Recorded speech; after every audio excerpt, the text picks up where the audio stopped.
Bismillahirrahmanirrahim. Assalamualaikum warahmatullahi wabarakatuh.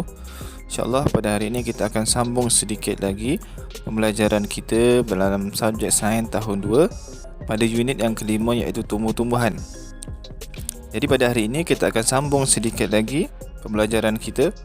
Anak-anak boleh lihat dan buka muka surat 54. Hari ini kita akan belajar urutan pembesaran tumbuh-tumbuhan.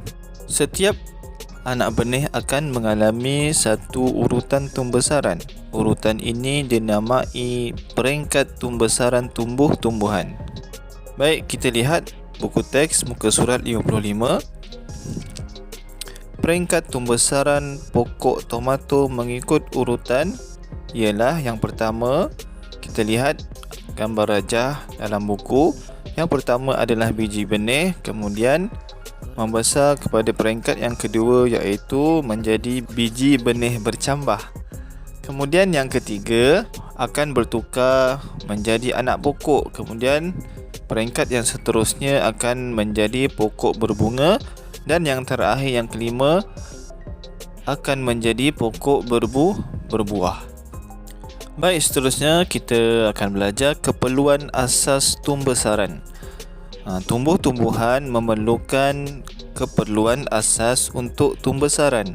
Tumbuh-tumbuhan akan layu dan mati jika tidak mendapat keperluan asasnya. Jadi apakah dia keperluan asas tumbuh-tumbuhan? Mari kita ketahui keperluan asas tumbuh-tumbuhan ada 3. Yang pertama adalah air, yang kedua adalah udara, dan yang ketiga adalah cahaya matahari. Dan nutrien ialah keperluan penting dalam pembesaran tumbuh-tumbuhan. Nutrien menjadikan tumbuh-tumbuhan hidup dengan subur. Baik, secara kesimpulannya, anak-anak perlu ingat dan memahami pembelajaran kita pada kali ini berkaitan tentang tumbuh-tumbuhan. Yang pertama adalah anak-anak perlu ingat kepentingan tumbuh-tumbuhan.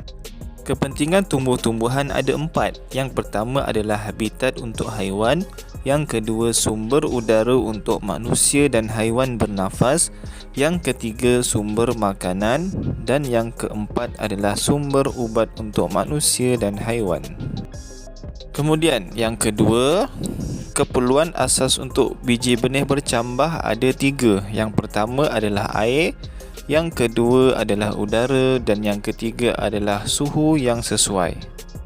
Baik, seterusnya poin yang ketiga yang perlu anak-anak ingat adalah semasa pembesaran, tumbuh-tumbuhan mengalami beberapa perubahan. Yang pertama adalah perubahan pertambahan bilangan daun.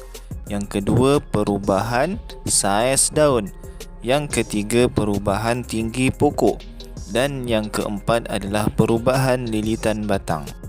Kemudian poin yang keempat yang perlu anak-anak ingat adalah keperluan asas untuk pembesaran tumbuh-tumbuhan ada 3. Yang pertama adalah air, yang kedua adalah udara, dan yang ketiga adalah cahaya matahari. Kemudian poin yang kelima yang terakhir adalah urutan pembesaran tumbuh-tumbuhan. Urutan pembesaran tumbuh-tumbuhan ada 5 peringkat. Peringkat yang pertama adalah biji benih. Peringkat kedua adalah biji benih bercambah. Peringkat yang ketiga adalah anak pokok.